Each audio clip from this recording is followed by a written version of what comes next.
good to have you join me on Global News in Zuma, Nigeria. The headline says Pakistan is silent on Afghan refugees expulsion. Israel-Hamas agrees truce, allows captive releases. War reacts to Israel-Hamas truce deal. Himalayan tunnel, trapped workers await rescue. And UAE hosts COP28, plans massive fossil fuel expansion. There were a common sight across major Pakistani cities, performing low-paying wage work, loading goods at markets, pushing carts on streets to sell fruits and vegetables, or picking trash. But since the beginning of the month, those Afghans have been missing from public view after the Pakistan government ordered a crackdown on undocumented refugees and migrants, almost 1.7 million of them from the neighboring country. Ali's sentiments perhaps explain the muted response of common Pakistanis to the expulsion of the Afghan refugees, many of whom were born in Pakistan and had never seen Afghanistan. The Afghan migration to Pakistan started in the late 1970s after the Soviets invaded their country. Then the Afghans came in more waves after the United States attacked Afghanistan in the aftermath of the 9/11 attacks and the more recent Taliban takeover of Kabul in 2021. The Pakistani government, whose expulsion campaign commenced on November 1st, says 1.7 million of closely 4 million Afghan refugees in Pakistan were undocumented. Islamabad blames the refugees for a recent surge in attacks by armed groups, most of them carried out by Tehreek-e-Taliban Pakistan, TTP, also known as Pakistani Taliban because of its ideological affinity with the Afghan Taliban. Sarfraz Bukti, Pakistan's caretaker interior minister, the top government official supervising the expulsion drive last month, alleged that 14 out of 24 suicide bombings in the country this year were carried out by Afghan nationals. He told the parliament last week that over 300,000 Afghans left the country this month, despite criticism from the United Nations and rights groups over forcibly driving the refugees and migrants away. But there is no visible outrage over the move within Pakistan, a silence being contrasted by their anger over Israel's forced displacement and what many experts call a genocide of Palestinian civilians in Gaza.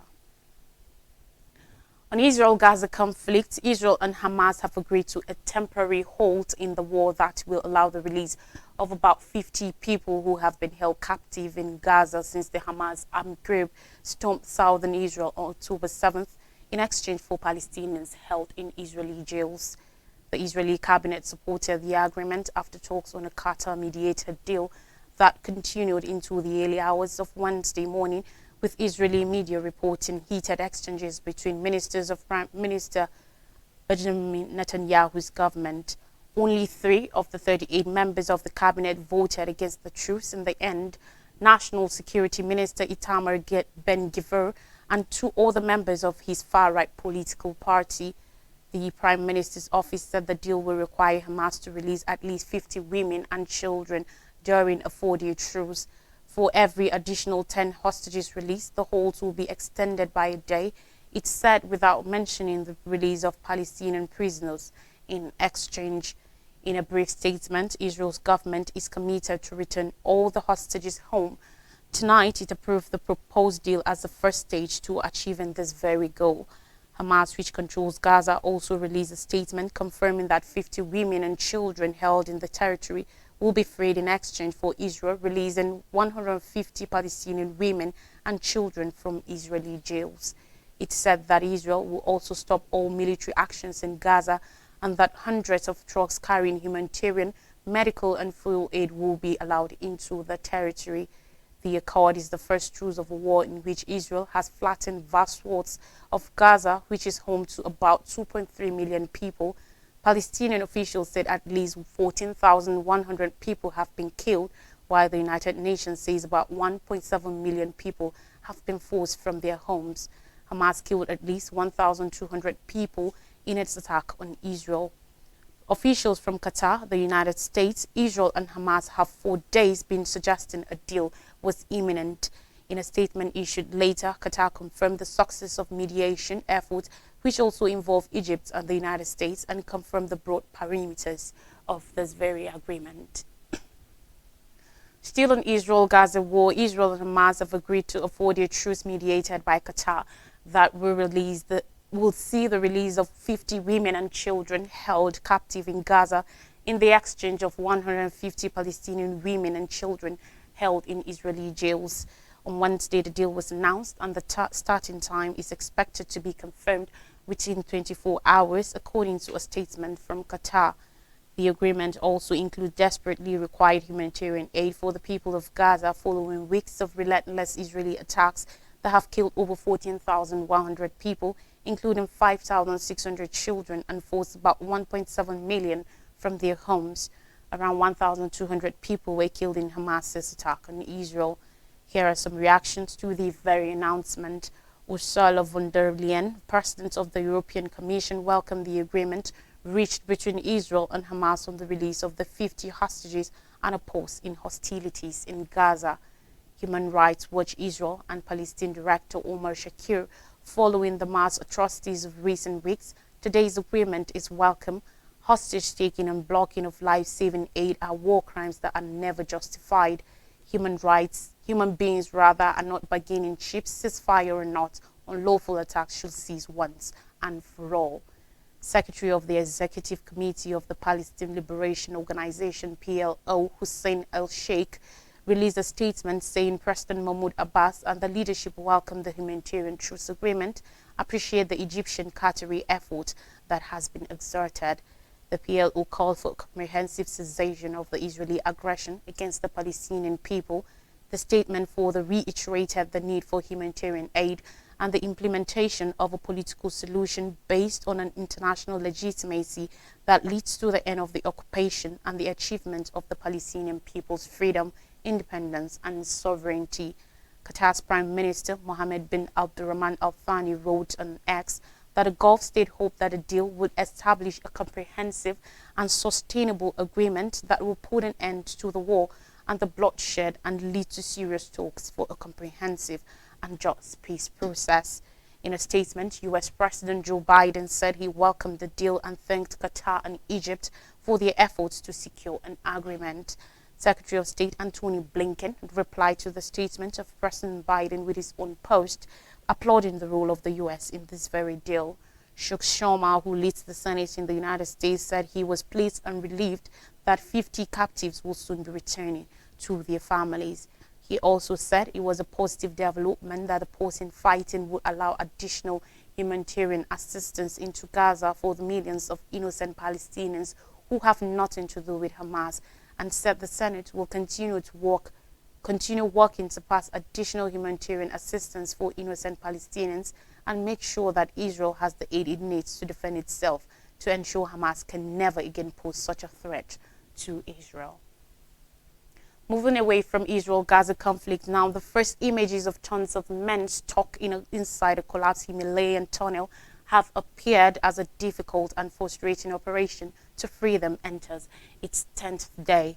Video captured by a camera fed through a pipe by rescuers on the surface shows the men wearing helmets and standing in a large cavern around 60 meters, 198 feet inside the mountain. The 41 trapped laborers have been receiving food, water and oxygen through the pipe after the entrance to the tunnel where helping to build gave way on November 12th. Indian authorities have been exploring approaches to free the men, including inserting another pipe through the rubble that's big enough for them to crawl out. But any effort to open a passage through the debris has proven delicate due to the unsteady terrain, and drilling has been frequently halted. In what has been described as the operation's first success, rescuers managed to insert a 53-meter, 174-feet pipe through the rubble late Monday, allowing them to deliver their first hot meal of lentils, water, medicines, and oxygen to the trapped laborers. A statement released by state officials on Monday said confidence of keeping the lives of the trapped workers safe has increased manifold. After this good news, there is happiness and enthusiasm on the rescue fronts, along with the workers and their families, and now there is a lot of hope for other rescue options. A makeshift hospital has been set up at the tunnel's entrance, but a rescue doesn't look imminent as workers continue to brainstorm ways to bring the trapped men out. Authorities established contact with the men soon after the collapse and have since embarked on a frantic mission to bring them out safely, aided by local police, India's Disaster Management Authority and State Disaster Response Fund. Rescuers first tried to dig through the debris to reach the men. However, progress was slow as more rubble fell inside the shaft. Now on weather and climate, in late September, Zimbabwe's environment minister signed away control over a shocking amount of land, closely 20% of his country, to a little-known foreign company. Blue Carbon was a small new outfit, not even a year old, but its chief was not fledgling entrepreneur. He was an Emirati royal house family who had ruled Dubai for 190 years, flush with oil money. The Dubai-based Blue Carbon has secured forested land almost comparable to the size of the United Kingdom across 5 African nations to run projects to conserve forests that might otherwise be logged, averting vast amounts of planet-heating carbon dioxide or CO2 from entering the atmosphere. Blue Carbon can then use that conservation to create carbon credits to sell to companies and governments to offset the climate pollution they generate while they continue to burn planet-warming fossil fuels. The flurry of forest conservation deals with Zimbabwe, Zambia, Kenya, Liberia and Tanzania were announced in the months ahead of the annual United Nations COP28 Climate Summit being hosted this year in December by the United Arab Emirates UAE. But according to numerous analysts and climate advocates, these conservation deals are the newest efforts by the petrostate to use green initiatives as a smokescreen for its plans to continue pumping fossil fuels. At the same time, the UAE has said it plans to extract its very last barrel for oil 50 years from now, when its reserves are projected to dry up decades beyond when scientists say society needs to be done with fossil fuel. The UAE has already been hit with a barrage of criticism since it put Sultan Al Jaber, who runs the nation's mammoth oil and gas company, the Abu Dhabi National Oil Company ADNOC, and serves as the nation's international climate envoy in charge of the negotiations. Over 100 members of the US Congress and European Parliament in May called for Al Jaber to be replaced as COP28 president. Al Jaber has long argued that fossil fuel companies need to be at the table in climate discussions to make sure the green transition actually takes place. Moving to more stories still on climate and weather, mangroves shield Philippine coast 10 years after Haiyan. Haiyan was one of the steadiest typhoons ever to make landfall. Over 6,300 people were killed as the storm swept across the island of Leyte, flattening homes and causing a storm surge that swarmed the whole neighborhoods. The government said at least 13 people were affected. In December 2021, Leyte was hit again by a typhoon. Typhoon Ray equaled Haiyan's intensity. Closely 20 typhoons a year enter Philippine territory. For the last 12 years, the Southeast Asian archipelago has kept the top spot for the most vulnerable and at-risk country for natural disasters in the World Risk Index produced by Germany's Ruhr University Bochum. Several coastal communities started mangrove reforestation efforts in Haiyan's wake, arguing nature was the most effective way to deal with the effects of climate change. 4 villages in Silago were among the first to commence working with NGOs and village officials to begin planting a year after the disaster. The characteristic bulbous roots and flat leaves of the varying types of mangrove now lie 215 square kilometers, 83 square miles of the town's coastal area. The Leyte Center for Development LCDE, a humanitarian organization which supported the planting in Silago, believes the plants help save 2,000 coastal residents from rice onslaught. The LCDE's director, Minette Anguzanda Jerusalem, said it is a testament to the effectiveness of an ecosystem-based approach, and it costs the people practically nothing. There has been little support from any officials at the municipal level or above. However, the government has instead backed man-made interventions, including a vast concrete seawall in Tacloban City, Leyte's capital. Construction on the 16.9 billion Philippines peso, that's $304.5 million term surge protection project SSPP began in 2016. We'll take a short break, and when we come back, I'll bring you more stories. Do stay with us.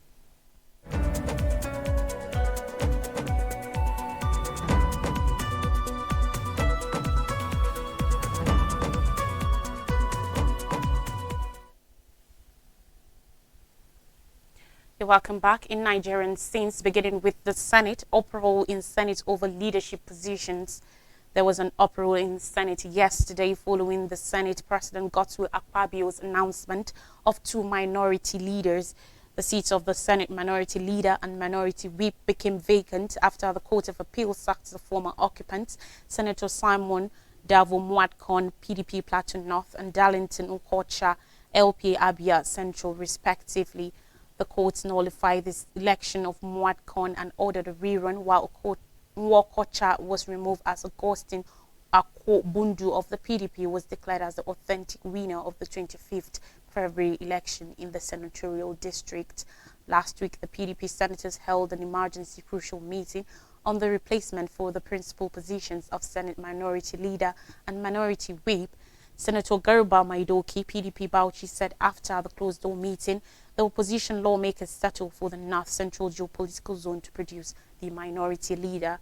During Tuesday's plenary, Akpabio announced the duo of Abamuro, PDP Benue South, as Minority Leader and Osita Ungu, PDP Enugu West, as Minority Whip. The Senate President said the new minority leaders had the majority support of their colleagues in the opposition. He said 41 minority senators signed the document endorsing Moro as minority leader, while 30 backed Mbu for the minority whip seat. The announcement did not sit well with other parties in the minority caucus, especially the Labour Party LP.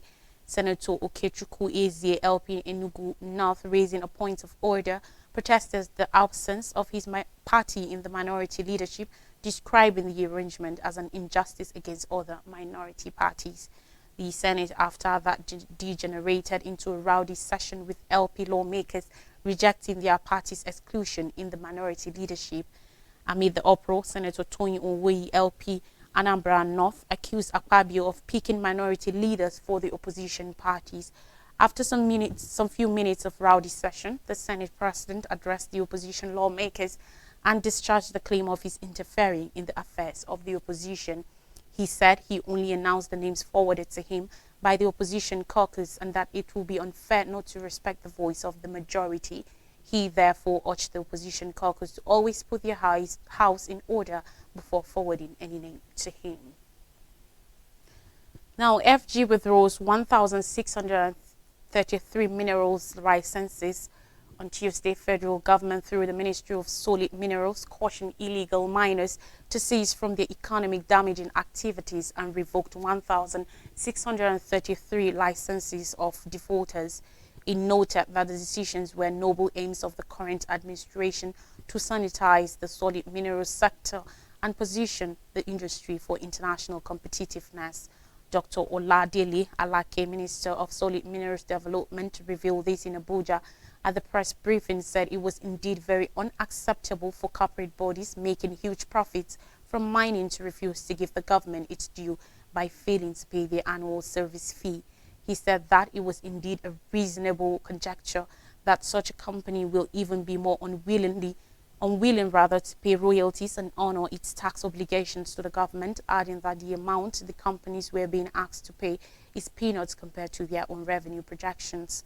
Adding that the solidarity of the Nigerian press and the Nigerian public on solid minerals matters has led to the national resolve that has injected fresh potency to its stamina and readiness to execute reforms with impactful enthusiasm and unity of purpose. Explaining the Nigerian Minerals and Mining Act 2007 and the administration of mineral titles, the minister explained that every sector requires a governance system that regulates the conduct of its participants, the procedures for entry and exit, the obligations of the government to participants, and the penalties for non-compliance. He said that this philosophy of the Nigerian Minerals and Mining Act 2007 was to create a rational system of administering titles transparently and comprehensively to ensure a seamless transition from renaissance to exploration and from exploration to mineral extraction. Dr. Mary Ogbe, in her remarks, the Permanent Secretary, Mines and Steel Development, MMSD, said that all hands must be on deck to drive the policy. Still ahead on the news, Nigeria, Germany signed Renewable Energy Pact. The growing economic partnership between Nigeria and Germany saw further growth and consolidation yesterday as two important agreements were signed among businesses from both countries. President Bola Tinubu, speaking at the 10th German-Nigerian Business Forum in Berlin, Germany said with resilient democracy, Nigeria was well geared up to attract foreign direct investments. The president witnessed the signing of two Memorandum of Understanding MOU, one on the supply of gas from Nigeria to Germany and another $500 million worth of renewable energy projects in Nigeria. The signing of MOUs was between Riverside LNG of Nigeria and Johannes Schurz Energy Imports AG of Germany on the gas export partnership, while the other signed pact brought together Union Bank of Nigeria and DWS Group on cooperation in renewable energy. CEO of Gas Invest, David Ige, who signed the MOU on gas supply, said the Riverside LNG project intended to supply energy from Nigeria to Germany, dousing about 50 million cubic feet per day of fled gas in Nigeria. A statement issued by the special advisor to the president on media and publicity, Ajuri Ngalali, quoted Ige as saying, the project will supply energy from Nigeria to Germany at 850,000 tons per annum, expanding to 1.2 million tons per annum. The German partners stated confidence in investing in Nigeria's gas sector. Chief Operating Officer of Johannes Schurz Energy Imports AG, Frank Otto, described the partnership as a big deal for the German market. Chairman of Union Bank, Farouk Gomel, revealed the commitment of $500 million for e-energy projects in Nigeria, stressing the significance of rural inclusion and bringing of more people into the formal economy. Charting some of the achievements of his administration, which include his globally acclaimed economic reforms, the president highlighted his commitment to sustaining the reforms and building stronger Nigerian-German ties. And finally on the news, Obasanjo warned judiciary on Kano Plateau Zamfara appeals. Yesterday, ex-President Olusegun Obasanjo questioned the propriety of 3 to 5 judges overturning the choices made by millions of voters during an election, saying it is unacceptable. He made this comment at the high-level consultation on rethinking Western liberal democracy in Africa held at Green Resort Legacy, Olusegun Obasanjo Presidential Library in Abeokuta, Ogun State. Obasanjo faulted what he labeled cathedral pronouncements by the judges. According to reports, the former Nigerian president was implicitly responding to the ongoing judgments of the Court of Appeal on the electoral disputes arising from 2023 elections in Nigeria, which has led to the dismissal of 3 opposition governors in the last 1 week. The affected governors are Dauda Lawal of Zamfara State, Abba Kabir Yusuf in Kano State, and Caleb Mutfwang of Plateau State. The Zamfara and Plateau State governors are People's Democratic Party (PDP) members, while the Kano State governor is of the New Nigeria People's Party (NNPP). The powers vested in the few judges is totally unacceptable, even as he warned political leaders on the dangers of injustice if the trend is not reversed by the Supreme Court, according to the third former president. To refresh our memories, Pakistani's silence on Afghan refugees' expulsion. Israel-Hamas agreed truce allows captive releases. War reacts to Israel-Hamas truce deal. Himalayan tunnel trapped workers await rescue, and UAE hosts COP28 plans massive fossil fuel expansion. And that's all on the news. Thanks for watching. Have a great day.